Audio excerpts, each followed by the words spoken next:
ભગત બાપુ મહેમાન હતા એને મોજના તોરા છૂટી ગયા સાહેબ ભેહનું છપાખરું લખ્યું ભેહનું એક આયરની ભેહનું હા રામનોળ ને ભેહનું કાગલી ભેહ હતી એનું છપાખરું એની બેલી ટીકો પછી મારે જે વાત કેવી છે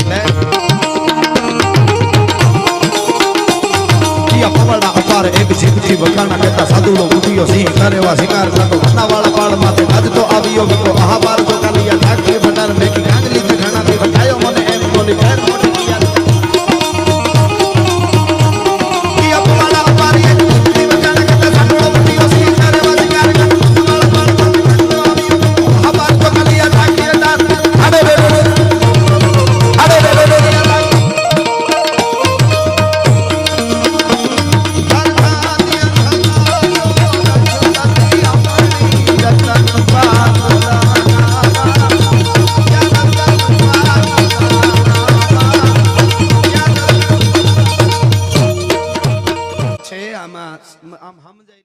કવિરાજ ભેહની હું કિંમત કઈ ભે કે આ ભગર ભગર ના દેવાય મને હોરવે નહીં વગર વગર એ પણ જો તો ખરા જામ સાહેબ વાત હાસી પણ મારે ક્યાં જામ સાહેબ ને બે ગામ લેવા આવું છે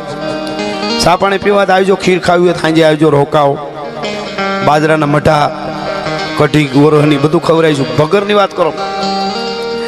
કે જોઈએ એ કિંમત માગી લ્યો પણ જામ સાહેબ ભગર લીધા વગર નહીં જાય કે તો જામ સાહેબ ને કહી દે ભગર નહીં મળે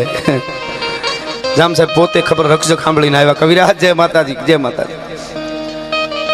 ભગરની શું કિંમત કે પણ દેવી નથી એની શું કિંમત હોય કે કવિરાજ ભગર લીધા વગર નહીં જાઉં ભગર મને ગમી ગઈ છે એક ગામ આપું છું બાકી ભગર આપી દો બસ તમારું આખું ખાડું થાય તો ગામ ન મળે કિંમતમાં જોઈ તો ન જ મળે એક ગામની વરહમાં એટલી બધી એ વખતે અત્યારની ભાષામાં કંઈ ટેક્સ આવતો કે આખું ખાડું ખરીદાઈ જાય એક જ વરહમાં તો કવિરાજ એક કામ આપ્યું તો કે પણ મારી ભગર વગર હોરવે નહીં પછી હું બોલો લેવાની જો વૃત્તિ હોય તો ન લઈ લે એવી ભગરું બીજું આવે ને ભગરની ખડાયું નહીં હોય એમાં પણ નથી દેવી એટલે નથી દેવી બસ આ જ છે અમારું એટલે તોય અમે આમને આનંદ કરતા આવી છીએ એટલે કવિરાજ એક ગામ તો નથી બે ગામ કવિરાજ માગતા ફૂલો હું જામ સાહેબ છું 5 ગામ આપ્યા તેથી કવિએ કીધું તો સાંભળો મારી ભગર હું છે અને ચારણે છંદ કીધો